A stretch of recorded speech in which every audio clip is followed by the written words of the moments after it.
Yo, it's the SCOTT, and I'm going to give you a review for the Stephen King film adaptation, Gerald's Game. Uh, yeah, I thought I'd take a look at this film. Uh, Start my Stephen King stuff a little early. So, the story is about a woman and her husband who go up to a house, cabin, whatever, lake house, and they plan to get freaky deaky. But something happens where she freaks out on her husband because he wants to handcuff her to the bed. He does. She freaks out on him because he starts getting creepy, and he ends up having a heart attack. And that's the premise. And you think, well, wait a minute. What can happen from this? Well, actually a lot. Now, it's not your fast-paced Stephen King thriller. It's not even like those 90s TV miniseries that he used to do. It's actually very slow-paced, but very well done. And the performances from Carla Gugino as Jessie, the main character, trapped in this place. Bruce Greenwood as her husband and this apparition she creates. And even a strange-looking man who is lurched from the Addams Family from back in the 90s. And even the performance of Henry Thomas, even though the character that he plays is a piece of shit, it's a good performance. So she's stuck to this bed, she's handcuffed to this bed, and she can't move. And she's stuck there for a few days. Basically. She gets freaked. So, the movie starts with them getting there, and she feeds this stray dog they find this very expensive piece of steak. It's like $200 a piece. $200 a cut, I think. And so they make fuss of that. And then they clearly make a big deal about the fact that the husband left the back door open. Like, camera holds on that for a few seconds. Just like, oh, look, it's been left open. So when she gets stuck in the bed, you know something's going to happen. She hears a noise. It's the dog. And this dog starts to eat the dead body of the husband. Now, much like the wolves in the Adam Green film Frozen, I find this highly unlikely that a dog, I know it's a wild dog, would it just start eating human flesh? I know dogs are omnivores. They eat meat and vegetables, but I don't know. Like, I can see maybe the dead husband, but it tries to eat her when she's asleep. And also, there's frequent visits from this, what she calls the Moonlight Man, a strange-looking man that hides in the corner, and she believes is fake. Throughout her journey, you should say, throughout her time in this cabin, she sees the apparition of her husband when she realizes the apparition, when she sees his dead hand still laying there, and the apparition of herself after she thinks she escapes, but she doesn't. And then it starts to bring back bad memories from her childhood, where when her and her family were on this vacation, and she didn't want to go out on a boat or whatever it was.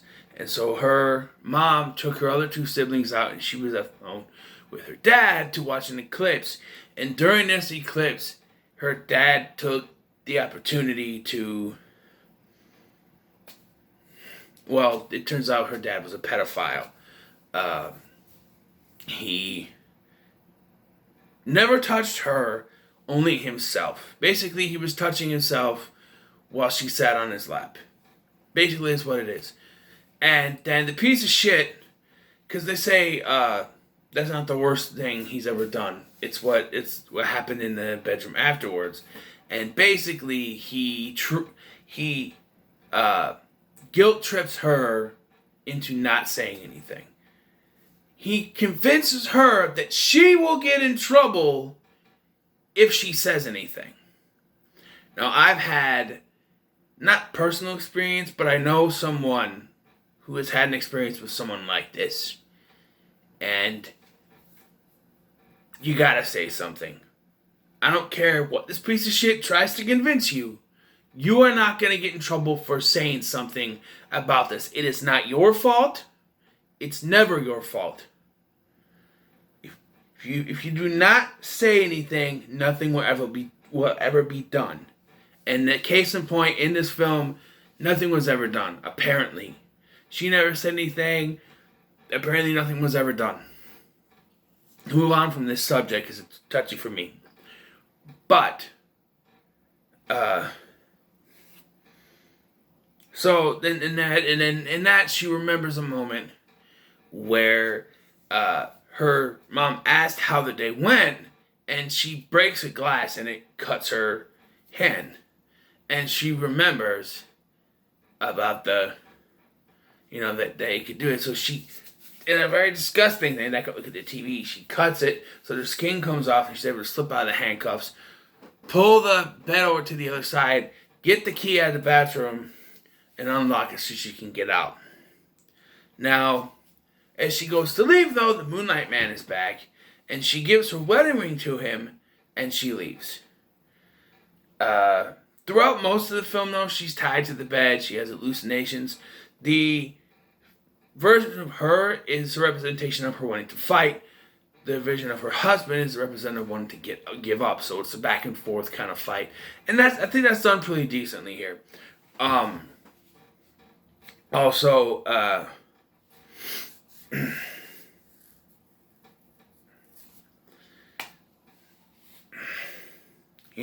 they play upon it. Oh, her arms are starting to hurt. Her legs are cramping up because she's been stuck there for a couple of days without moving. The dog keeps trying to eat her, which I still find unrealistic, but we're going to keep going. And so she gets out. She gets to the car, but she's losing blood. There's a point where she gets off the bed. She thinks she's free. She passes out. She wakes up to the dog trying to eat her again. And then she's able to get back up and leave. And then they're, talk to the Moonlight Man, whatever. And so she goes to her car. She starts to drive away, but again, blood loss, because she patched herself up, but she still has lost a lot of blood. She's feeling woozy here. And so she runs into a tree. Luckily, the neighbors see this, and so then we cut to her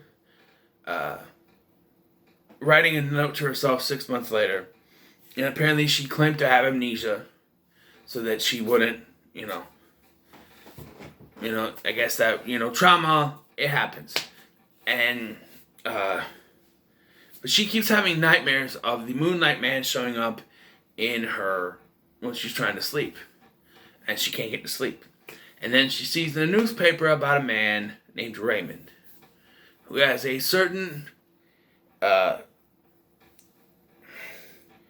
disfigurement to him, where his arms, I don't remember the name of it, his arms are longer, his head is more bulbous, and it's the guy.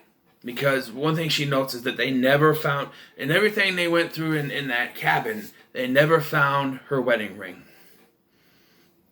And this guy is terrible. He's stealing stuff up corpses. He's biting off like eyeballs and noses and stuff of the corpses. And he's fucking the corpses. And he's taking jewelry and stuff from the corpses. And then I guess he tried to graduate to the next step because some guy woke up to Raymond naked on top of them. And that's how he got caught. And of course they found his parents, or his brother and sister, I think. We called them mom and dad, whatever. Dead. But yeah, and then so she goes to the court hearing, an arraignment, and she basically has the final confrontation, where he breaks his restraints somehow and says the words that she said to him. You're not real. You're just a man from the moonlight. And then she sees her father in the handcuffs. She sees her husband in the handcuffs. She's finally able to walk free into the sun. This was a pretty good film. I really enjoyed it. There were some parts that got, like I said, It's not personal experiences for me, but someone I know. I'm not gonna say who it is. I'm not gonna single them out, but I'm familiar with the situation, and it kind of got a little, you know, for me. So I'm gonna give it a 7 out of 10 because I enjoyed it, but personal experience dropped down. But don't let that discourage you. It's a great film. I'm gonna try to check out other Stephen King stuff they have. But for now, make sure to like, share, and subscribe. Thank you for watching. I've been Scotty. See you in the next one.